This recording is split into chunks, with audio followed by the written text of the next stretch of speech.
eu ganhei dinheiro assim também, dessa forma. A primeira empresa que eu Sem ter tive... nada. Sem ter Você nada. ganhou dinheiro assim. É. Só com o cérebro. Então assim, forma de ganhar dinheiro com o cérebro, consultoria e aula, isso aí já é uma coisa. E você Sim. tá certo de que o ativo mais valioso que a gente tem é nosso cérebro.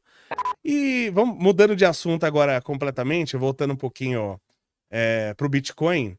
Tem uma coisa que eu vejo muito, o pessoal falando do... eu falei, por exemplo, outro dia de cassinos reais. Você abrir cassino, mas vão usar pra lavar dinheiro, o bingo, vão usar... Pô, o pessoal já tá lavando dinheiro à torta e à direita. Uhum. Você acha que o Bitcoin tá favorecendo o crime? Eu acho que de certa forma sim. Mas eu não critico ele por isso. Mas eu acho que facilita. Eu acho que facilita sim. Na verdade, a lavagem de dinheiro no Bitcoin facilita até um certo ponto. Porque ele é muito aberto, ele é público, então não é muito bom pra isso. Porque ele não é. Né, ele pode ser tainted, né? Ele pode ser manchado. E você pode. Essa transação aqui veio de um ataque hacker. E aí o Estado consegue rastrear essas transações, tem uma grande capacidade de analítica para poder descobrir. Mas o crime tá usando o Bitcoin, tanto que mataram um cara aqui no aeroporto de Guarulhos, Uhum. e justamente, aparentemente, ele tinha uma fortuna em Bitcoins. Uhum. Né? Então o crime tá usando isso aí, porque o legal do Bitcoin é que você consegue armazenar bilhões, botar no teu bolso da blusa e ir pra qualquer lugar. O problema é se você atravessar e eu já vi muita gente que fez isso, e aí chegou lá, como ele é muito volátil, caiu. E aí, para isso eu acho Não, mas que eu acho que a tecnologia do Bitcoin é muito boa.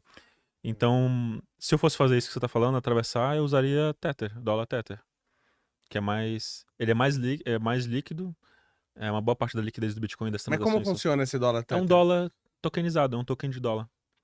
É um Bitcoin de dólar. Apesar de eu não gostar muito do dólar, para essa função eu acho que é boa, né? Qual que, se fosse E- investir em moeda fiduciária, qual que você investiria hoje? Fiduciário, assim, ó, eu gosto da ideia de tokenizar ouro também, tokenizar ouro e prata. Tem um projeto, Mas funciona assim, você acha? eu acredito que sim. Eu acho que o sistema, Porque num colapso, porque qual é o legal de você ter o ouro? Vai, ouro, prata e tal. Num colapso social, você tem o ouro e prata. uhum, Se você tem o tokenizado, você não tem de verdade. sim. Eu gosto muito do sistema de free banking que existia no século XIX. Então eu acredito que o padrão ouro ele não chegou na era moderna ainda. Ele não evoluiu. Verdade. O governo fez com que ele não evoluísse. Porque também não dá pra gente. Dá de certa forma, mas aí você vai criar uma outra fraude se você digitalizar o ouro, não? O que acontece. Então, a questão é que no sistema de free banking, você tinha bancos que guardavam ouro e imprimia moeda. E, Sim. e todos os bancos. Os Estados Unidos começou assim. Mas não tinha banco central. E todos Sim. os bancos eles tinham assim: ó, tá aqui o ouro, tá aqui a moeda. Sim. Inclusive o Barão de Mauá, o Banco do Brasil tinha a cédula do Barão de Mauá que tinha lastro em ouro. Que deveria ser assim, na minha opinião. Não, mas era assim. Sim. E aí o que acontecia? Como o sistema era de free bank, era aberto, tinha muitos bancos. Então, pô, eu peguei a nota aqui do banco do João, eu não acredito nisso. Dá aqui o ouro aqui, entendeu? Sim. Então os bancos faziam isso, Que então, foi o que a França tentou fazer com os Estados Unidos, pegar o ouro. então isso fazia com que o sistema bancário não tinha essa fraude, que hoje é a reserva fracionária. Então, mesmo que algum banco fizesse reserva fracionária, era algo mínimo, era, sei lá, 95%. Ele tinha 95% das reservas, ou 99%. Era muito difícil um cara não ter essas reservas, porque aí o que acontece? Ele tinha corrida bancária. Pô, aquele cara ele não tem, vou sacar tudo, vou sacar tudo, vou sacar tudo. Entendi. Então eu acho que esse sistema. E tinha quebras nesse sistema financeiro, mas era muito localizado, era muito pequena. Quebrava um banquinho ali, quebrava outro. Aí tinha os outros bancos que já tinham 30 anos, 50 anos, e eu vou nesse banco aqui que eu confio. Se eu for lá e pegar o ouro, ele vai me dar. Então é nesse sistema que eu acredito. É um sistema de free banking, de banco, um sistema bancário livre, né? Um sistema que A gente tem o contrário aqui no Brasil, né? é muito difícil você ter um banco no Brasil, né? Você tem que ser É. amigo de pessoas lá em cima e pagar taxas altas e uma burocracia muito grande. Hoje não tem nenhum país, que eu saiba, não sei se você sabe, nenhum país que tem 100% da sua moeda lastreada, né? Acho que Taiwan é um dos países que tem mais lastro, não é? Não, acho que eu não sei. Assim, na moeda fiduciária, não. Mas assim, você falou da moeda fiduciária, acho que eu não mexeria nem. Não, mas se tivesse que escolher uma, você Se não tem pra onde tivesse fugir. que Qual escolher que uma. você acha que é mais confiável hoje? O euro, o libra? Você não gosta do dólar? Não, eu acho O que. Não, rubro? não, eu acho que hoje. Deixa eu pensar. Talvez o dólar, sim. O euro você acha que Eu. é Não, mesmo? euro? Não, euro acho que não. Euro não? Não. Agora eu E acho a que. libra? A Libra também não. Porque Nem o a libra é garantida pelo rei Charles. Não, Tá não. escrito lá. Não, mas Tá escrito Mas a lá. Inglaterra, o Reino Unido tá muito ruim. É. Mas aí que tá, o pessoal vai me massacrar nos comentários falando da China. Mas talvez a China... É porque assim, ó, eu gosto muito de olhar a tendência e olhar lá na frente. Sim. Então hoje, é claro que os Estados Unidos é hegemonia e tal, mas talvez a China pode ser que passe os Estados Unidos. Não, eu acho que é meio inevitável que em termos de PIB, Uhum. né, passe. Mas eu não sei se eu botaria dinheiro Yuan? eu não sei se eu E botaria, se fosse não. lastreado em ouro? Mas aí que tá. Vamos supor que eles digam que é. Qual a confiabilidade que eu tenho nisso Então, na China? a China tá criando um sistema de Eu lastro. confio mais na Libra que tá escrito lá que o Rei Charlie vai me dar, Ele- vai me garantir Eles aquilo. estão criando um sistema interessante. Eles sabem desse problema que o pessoal não confia na Na China. China. Então eles estão criando bancos na Arábia Saudita, nos países árabes ali, Sim. que são bancos dos países árabes que emitem yuan lastreado em ouro. Eles estão Caraca. querendo fazer isso. Então você não precisa confiar na China, você confia em Dubai? Então Mas também não confio muito não, pra falar a verdade, mas tudo bem. mas eu também não confio nos Estados Unidos, totalmente. Mas eu Na verdade, todos os sistemas bancários são pirâmides. Não, eu concordo que prefiro os ouro. Estados Unidos quebrar... Eu prefiro ouro na minha mão. Não, também, sem dúvida. Sem dúvida. Uhum. Né? O metal é sempre metal, ele sempre valeu e ele sempre vai valer. Uhum. Né? Mas, infelizmente, eu acho que a gente tinha que criar a cultura, eu ainda sonho com um dia, que vai voltar as moedas de metal precioso e a gente vai pagar em coisas que realmente têm seu valor. Uhum. Eu acho que isso deveria acontecer. Inclusive, lá fazendo jabá, lá no real.app, você tem o Pix de prata. Como é que funciona isso aí? Você pode transferir um token de prata, um contrato de prata, sem pagar nenhuma taxa instantaneamente, só usando o e-mail ou o CPF. É um Pix de prata mesmo. Peraí, mas aí, tá, eu tenho que ter um dinheiro pra fazer o Pix. Você tem que depositar o dinheiro na nossa plataforma. E aí esse dinheiro vai estar em prata? Não, aí você tem que comprar o contrato. Ah, tá. E aí igual você falou. E aí você transfere o contrato. Mas esse contrato vai valorizar conforme a prata valoriza. Ele é um ativo em prata. Ele é um... não posso falar título de dívida, senão o Banco Central me ferra, esse VM também. Mas essa prata existe? Mas existe, ele é um contrato de prata e você pode resgatar de uma essa prata que existe. Se eu quiser pegar a prata, eu posso. Pode, se eu a tenho esse partir de contrato. 100 gramas. Você não pode tirar 1 grama, Eu porque gostei é muito disso pequeno. aí, hein? Eu vou comprar isso aí. Você pode retirar 100 gramas. É isso que eu quero. E aí a ideia... Mas isso aí se deu uma solução pro mundo. E a ideia também é fazer... A ideia é fazer com ouro, com prata, com paládio, platina e outros metais também. Mas isso não pode cair, esse contrato? O governo pode me ferrar? Porque o governo... Eu paro do princípio que o governo sempre quer me ferrar. Então, o pessoal fala assim... O pessoal fala a seguinte pergunta. O que garante que tem, né? Que tem a prata, sim. Eu falo assim, cara, se você desconfia, pode sacar tudo. Nenhum banco vai falar isso pra você. Verdade? Qualquer banco. Se você quiser, saca todo o seu dinheiro. Qualquer banco vai falar assim, não saca, porque se 3% das pessoas forem sacar o dinheiro no banco, o banco quebra. Uma vez eu fui sacar que o filho da puta do prefeito de Guarulhos, o antigo, não o novo, ele não fez o contrato com o banco pra pagar IPTU. Uhum. Aí, pra pagar o IPTU, eu tinha que pagar na puta que parila, e eu tinha que sacar R$9.000 lá na época, que eram as coisas que eu tinha que pagar, no banco. Aí eu fui, não é uma fortuna, concorda? Uhum. Não tinha R$9.000 pra eu sacar no banco. Eu falei, cara, vocês estão de sacanagem comigo. E eles brigam com você. Como assim você quer sacar R$9.000? Como você quer sacar? Eu tenho um pouquinho mais que isso. Eu achei que 9 eu poderia. Aí tá. Tá, mas você devia ter avisado isso antes pra gente. Tipo assim, o dinheiro não é meu? Né? É tipo, se eu chego em casa e minha mulher fala, não, você deveria ter avisado que você vinha, eu começo a desconfiar, né? Eu começo a desconfiar. Assim, você deveria ter avisado antes. Pra que você vai usar esse dinheiro? Isso eu acho legal no americano, né? Porque a gente é muito educado. Né? A pessoa pergunta assim, se perguntar pro americano, mas o cara do banco fala, por que você vai usar dinheiro? O americano fala, não é da tua conta. Ele fala isso, it's not your business. Ele fala assim, né?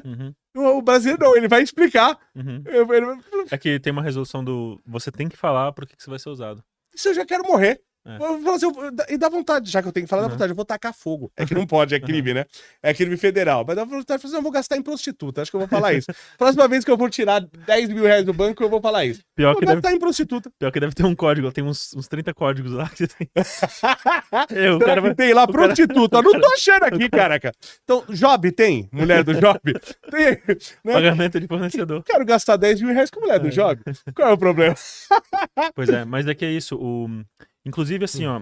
isso aí tinha que ter mais. É porque eu não quero ter real. Inclusive, o nome do meu projeto é Real. Eu sei. É um tipo, trocadilho. São dois elementos químicos que a É. gente tá vendo hoje. Só que é mais real que o real Ah, sim, fiduciário. sem dúvida. Uhum. Mas isso aí tem no mundo todo? Não. Aí a gente entra em teoria da conspiração também. Eu posso pagar, por exemplo, eu quero depositar um dinheiro Uhum. pro meu primo lá na Bahia. Aham. Eu posso fazer esse Pix? Você pode pegar o e-mail dele, Ah, você pega o e-mail e o CPF dele, você faz um Pix pra ele. Aí o que vai acontecer? É bem legal. é um Pix normal, como esse Pix que eu já uso normal. Não é eu chamo de Pix para as pessoas entenderem. É uma transferência de prata, né? Tá. Não é bem um Pix, talvez o Banco Central no processo. Mas ele vai receber em prata. Isso, mas aí é o seguinte, ele não tem conta com a gente. Ah, Aí você vai pegar o e-mail dele e o CPF. Aí vai chegar um e-mail pra ele falando assim, você recebeu uma transferência de prata de fulano, certo. do Léo, de 10 gramas de prata. Abre Tá. a sua conta. Aí ele vai abrir a conta e aí vai estar lá os 10 gramas de prata. Tá, mas ele precisa de real pra gastar na rua. Como que ele faz pra tirar esse dinheiro Aí em ele real? pode... Aí a gente tem uma plataforma, uma exchange lá dentro. Sim. Então você pode vender esse contrato, transformar em reais e aí sacar pra sua conta. A gente não é banco digital ainda, mas a gente tá pretendendo se transformar em banco digital, aí de repente você nem vai precisar mais transferir pro seu banco. Você vai fazer o Pix direto da conta ali. Mas por enquanto você pode transferir pro seu banco. Aí essa transferência em real aí é por Pix ou não? Você cadastrando a sua chave Pix CPF, se for um valor pequeno, ela corre instantaneamente. E se for um valor grande? Se for um valor grande, ele passa por uma aprovação lá, financeira. Tá, se for um valor entendi. mais alto, aí tem que passar por essa aprovação pra você sacar. Tá, Mas é rápido. entendi. É isso, mas a ideia é evoluir. A minha ideia é que o meu sonho, digamos assim, megalomaníaco, é restaurar o padrão ouro. Sim, eu também sou. Não, você fica quieto aqui, meu celular tá falando aqui agora do padrão ouro. Me fala um pouquinho, só pra eu entender como é que você chegou nisso aí. Uhum, Assim, a tua experiência, a tua formação, de onde que você veio, uhum, né? Qual que foi o caminho que você trilhou? Até pras pessoas. Hoje eu recebi eu recebo muitas mensagens e tal, né? Aí eu recebi uma mensagem de um garoto hoje, falou assim, pô, se você fosse menor de idade, o que você faria pra ganhar dinheiro? Eu legal. recebi essa pergunta hoje, né? Eu posso responder ela se quiser também. Por favor, mas eu até falei pra ele, quando eu era menor de idade, eu vendia gelinho. Uhum, Lembra aqueles juju que chama que eu, por exemplo, comecei com isso. Né? Eu vendia gelinho e tal. Com 15 anos eu já trabalhava com carteira assinada. Só que hoje você não pode trabalhar com 15 anos. aham. E hoje tem coisas que dão bem mais dinheiro do que gelinho, né? O que você falaria pra esse jovem? Eu falaria primeiro pra ele ler o livro Pai Rico, Pai Pobre, que é um livro muito Pô, bom. eu quero falar disso aí. Aham. Depois, mas fala aí, depois a gente vai chegar nisso. Esse livro mudou minha vida. Eu não tinha muitos recursos, eu era estudante na Unicamp, né, nessa época. Antes, assim, minha formação, eu fiz engenharia de computação, eu gostava muito de estudar criptografia, segurança da informação, e por isso que eu caí no Bitcoin. Falei, vou hackear esse negócio aqui, vou criar uns Bitcoin pra mim. Aí eu descobri que não era bem assim. E aí comecei a Você estudar achou que você ia conseguir hackear o negócio? eu comecei a estudar muito, eu vi, pô, abriu um mundo ali pra mim. E aí depois eu entrei na Unicamp pra querer fazer criptografia. Estudar criptografia. Ainda querendo hackear. Criptologia. Não, Não? era porque eu gostava muito da área mesmo. Criptologia. E aí acabei indo pra área de nanotecnologia, porque quem me pegou, me escolheu lá foi um professor da elétrica, que era o mais dinossaurão da elétrica. Eu até tava brincando aqui que no mestrado é meio que assim, igual o time de futebol. Eles. O Joãozinho vem pro meu time. Então agora o Zezinho vai pro meu e tal. Então ele me pegou. E aí eu parei na nanotecnologia. Mas nessa época eu tinha poucos recursos. Segundo um amigo meu, o Paulo, ele falava que eu morava num lugar que era menor que a cela do Lula e não tinha janela. Mas acho que grande parte da população brasileira mora num lugar menor É. que a cela do Lula. Não tinha TV, o Lula tinha TV. Era uma cama, uma geladeira. Ainda tinha geladeira. Uma geladeira e um banheiro no mesmo quarto, no mesmo cômodo, assim. E, enfim, eu tinha vida muito simples e vivia do bandejão da Unicamp de R$1. E aí eu conheci um milionário, eu perguntei pra ele, cara, eu quero ser milionário, como é que faz? Aí ele falou, lê esse livro. Caraca! E aí eu peguei e li esse livro. Então, assim, eu acho que esse livro, ele muda minha vida por isso. E depois de um ano dali, eu ganhei meu primeiro milhão. E eu ano depois de ler esse livro? Eu tenho uma coisa com esse livro quase como se fosse uma superstição. Sim. Que se você ler ele e seguir o que tá ali, você vai... Tipo a moedinha número 1 do Tio Patinhas. Eu acho que se você ler esse livro e fazer o que tá ali, você vai ficar rico. Não, é O verdade. Matheus já vai E eu comprar conheço lá. várias outras pessoas que leram esse livro e falaram a mesma coisa. Ele deve ter alguma coisa mágica nesse livro, mas é isso. Mas hoje, eu leria esse livro porque ele dá uma aula de finanças, assim, educação financeira, finanças pessoais, e ele ensina você a gerenciar as suas contas, que é uma coisa muito fácil, Sim. você tem que ganhar mais e gastar menos. E aí como é que você faz pra Você tem ganhar? que avisar isso pro Lula, que ele não tá sabendo. Haddad também, acho que... dá pra gente pegar o endereço do Haddad e mandar esse livro pra ele? Ele precisa ler esse livro aí, porque ele não, acho que não tá sabendo disso. Pois é.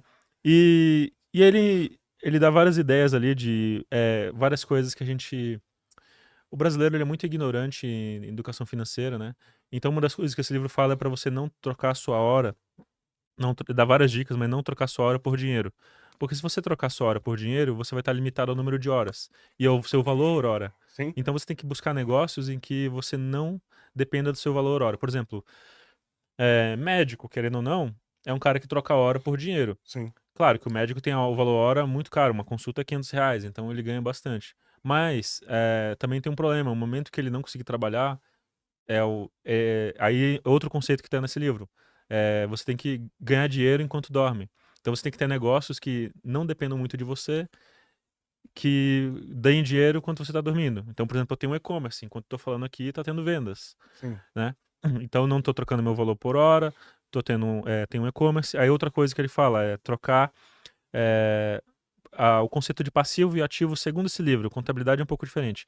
Passivo é o que tira dinheiro do teu bolso. Então, eu vou comprar um iPhone novo, um carro novo, um tênis de marca, isso aí é um passivo. Isso aí vai tirar dinheiro do meu bolso e não vai trazer retorno nenhum. Sim. Agora, o que é um ativo? É eu comprar algo que vai me dar mais dinheiro.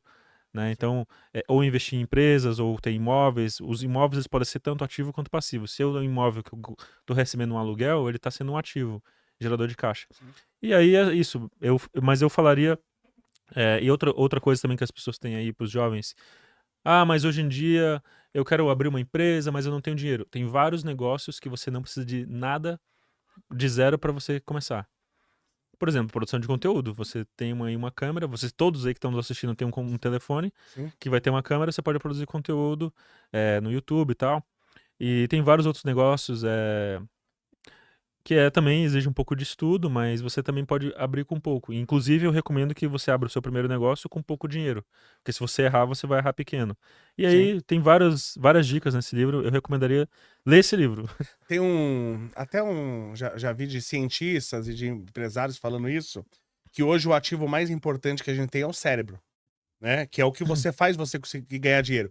E é curioso, quando eu brinco com os esquerdistas fazendo uma analogia, e falo hoje que o cérebro, qualquer pessoa que tem um cérebro tem um meio de produção, que eles gostam de ser meio de produção.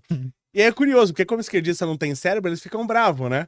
Porque eles não têm um meio de produção, né? Mas é curioso, eu até já contei essa história, como o cara, ele tem um cérebro, ele ganha dinheiro sem ter R$1 e sem ter um meio de produção. Consultoria.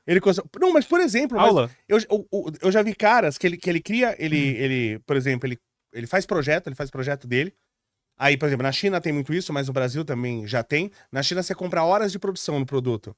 Aí o cara, ele faz um contrato de um produto que ele não tem, mas ele tem o projeto, ele leva o projeto, ele vende pra pessoa com pagamento no ato. Então, na hora que a pessoa receber, ele vai... Usar o dinheiro da pessoa. Ele vai usar isso. E aí ele pega o dinheiro, só que aí que tá, aí ele compra, ele leva aquele projeto em quem produz, e o cara produz, mas fatura 30 dias pra ele. Então ele só faz o projeto, ele só usou o cérebro. Aí ele leva o projeto no comprador, o comprador compra pra pagar no ato, ele leva no produtor, o produtor produz e vende pra ele a 30 dias, aí ele pega o produto, leva pro comprador, o comprador paga pra ele na hora e ele tem aquele dinheiro ainda, ele vai ter o lucro e tal, mas ele ainda tem com aquele dinheiro 30 dias pra pagar o fornecedor dele. O cara, ele consegue gerar dinheiro só com o cérebro, sem ter um meio de produção, sem ter nada. E às vezes é capaz de ele ganhar muito mais que a empresa. Sim, E sem que pra quem dúvida. tá vendendo. E não tem, né, dor de cabeça, se ele quiser mudar de negócio amanhã ele muda facilmente. Quem fez mais ou menos isso aí foi o Bill Gates, né? O Bill Gates, ele vendeu o sistema operacional sem ter o sistema operacional. Ele chegou lá na IBM, a IBM sempre pensou muito no hardware, né? Aliás, quem não gostava da IBM também era o Steve Jobs, que a IBM era muito padronizada e tal. E ele foi lá e falou, sei que vocês querem comprar vocês precisam de um sistema operacional. O Bill Gates falou. E aí o IBM falou, sim, você tem? Ele falou, tenho. Ele não tinha nada. E ele falou assim, eu tenho tal. A IBM falou, a gente quer comprar. Ele falou, não, eu não quero comprar. Eu quero vender os direitos. Eu vendo pra vocês os direitos de vocês usarem o meu sistema operacional. E aí o cara da IBM falou, tá bom, o que vale é o hardware. Software não vale nada. Que O cara falou, software não vale nada, né? Vai comprar um AutoCAD, vai comprar um Photoshop, qualquer coisa assim, né? Você vê, tem vários softwares que são absurdamente mais caros, foi ver. E aí, beleza. Aí ele saiu da reunião e o amigo dele falou, meu, que sistema operacional é esse que você tem? Ele falou, não tenho, mas eu estou sabendo de um cara que fez. Aí ele viajou não sei quantos quilômetros. Não, mas aquele cara era um protótipo. É. Era um protótipo ainda. Não, mas pior Não que tem, tá pronto. o cara até tinha, né? Ele comprou do cara DOS. e vendeu os direitos, o MS-DOS. Que eu lembro do manual de 6.2 desse tamanho, lendo aquela porcaria lá. Então hoje você vê as grandes mentes, e aí obviamente ele não é esquerdista, por isso que o esquerdista não entende, ele fala o principal ativo, o ativo mais importante no mundo hoje é o cérebro, o que tem mais capacidade de produzir valor. Né? E é o que a gente menos está valorizando aqui no Brasil, porque a gente está num país de média de QI 83 e 68% da população com QI abaixo de um macaco. Mas esse que eu pergunto pra você. Segura esse ponto do macaco que a gente vai voltar nele. Deixa eu só dar 2 exemplos. Eu ganhei dinheiro assim também, dessa forma. A primeira empresa que eu tive... Sem ter nada. Você ganhou dinheiro assim. Só com o cérebro. Então assim, forma de ganhar dinheiro com o cérebro, consultoria e aula, isso aí já é uma coisa. E você tá certo de que o ativo mais valioso que a gente tem é nosso cérebro. É outra coisa que o livro do Pai Rico e o Pai Pobre fala, que você tem que investir em você mesmo. Sim. Os jovens, eles não têm patrimônio e eles já querem investir. Não, você primeiro tem que investir em você, em ter empresas e tal, e depois que estiver gordura, você faz investimento, né? Então, inclusive, aí, se você for jovem, não precisa comprar ouro, investe em você, e aí depois, quando você tiver mais bufunfa, aí você pode investir lá com a gente. Mas aí, assim, o que aconteceu? Eu trabalhei numa corretora depois disso, né? Eu saí do mestrado, depois eu preciso contar a história de como eu saí do mestrado, mas eu fui trabalhar na corretora. A corretora durou 2 anos, ela fechou, era uma corretora de Bitcoin, era a maior do mundo na época. Por isso você ficou com raiva de Bitcoin? Não, eu fiquei com raiva depois. Aí o que acontece? A corretora fechou, mas eu fiquei com os clientes. E aqueles clientes, eles tinham o quê? Eles tinham necessidade de comprar bitcoins. Isso é um ativo já, né? Exatamente. Aí eles tinham necessidade de comprar bitcoins. Só que eu não tinha bitcoins, mas eu sabia quem tinha. Aí eu conversei com um amigo meu e falei, cara, tem um monte de cliente querendo comprar bitcoin. A gente consegue fazer algum acordo? Aí tá, não, faz o seguinte, eles depositam na minha conta, eu faço o compliance deles aqui e tal. Eu vendo bitcoins pra eles e o lucro a gente divide em 50%. Aí eu falei, beleza. Aí eu comecei a indicar cliente pra eles, foram fazendo. E em 3 meses, eu fiz, assim, anos de salário com essa transação. E a gente tinha um ditado que era bem engraçado, que é outra coisa que você citou. Eu não tenho 1000 bitcoins, mas se você quiser comprar 1000 bitcoins, eu te vendo. Exatamente. Perfeito. Eu não tenho, mas se você quiser comprar, eu te vendo. Então, isso que é importante conhecer pessoas. E aí depois de 3 meses eu abri a minha própria empresa e tal, mas só que eu gerei esse dinheiro sem nenhum real. Aí depois eu gastei R$1.400 para abrir uma empresa, um CNPJ, aí fui começar a ter as coisas, né? E também trabalhava com o dinheiro do cliente, era uma intermediação, né? Eu fechava as 2 pontas. Outra coisa que você falou, que é muito importante, que também tá nesse livro, é você não ter medo. O medo, eu vejo muito comentário no Twitter do tipo, mas você vai empreender no Brasil, tá com um monte de imposto, não sei o que e tal. Eu vou falar pra vocês uma coisa. Vale a pena investir nesse país, mesmo com 50% de carga tributária. Porque você tem que escolher, é o dilema. Ou você quer ser um CLT, ou você quer ser um empresário. Eu prefiro ser um empresário, apesar de eu estar sendo roubado 50% de imposto, eu prefiro ser empresário do que ser um CLT, né? Você pode ser um roubado e fudido ou um roubado e não fudido, né? Eu acho que é um pouco premium, é um pouquinho melhor. Eu vi um cara eu acho que ele era não sei se ele é presidente, sei lá o que é, de uma dessas empresas de chocolate, não sei se é Cacau Show, Copenhague, nem o que. E ele tava falando sobre investir no Brasil. E ele falou assim, ele já tinha aberto, vamos supor assim, 400 lojas, uma coisa assim. E ele fala assim, pô, é muito difícil investir aqui no Brasil, você tem todas as dificuldades, todas as burocracias, você ganha pouco em relação ao investimento que você faz, e por isso que não vem. O cara, olha, eu vou investir muito risco, você fala, se eu investir 1 milhão nos Estados Unidos, eu ganho 2. Se eu investir 1 milhão no Brasil, eu ganho 1 milhão e 100. Então, eu vou botar meu 1 milhão nos Estados Unidos, né? Só que ele fala assim, por exemplo, na Alemanha, não tem como eu abrir 400 lojas. Não tem espaço na Alemanha para existirem 400 lojas de chocolate. O mercado já as pessoas já são atendidas. O Brasil tem tudo para ser feito.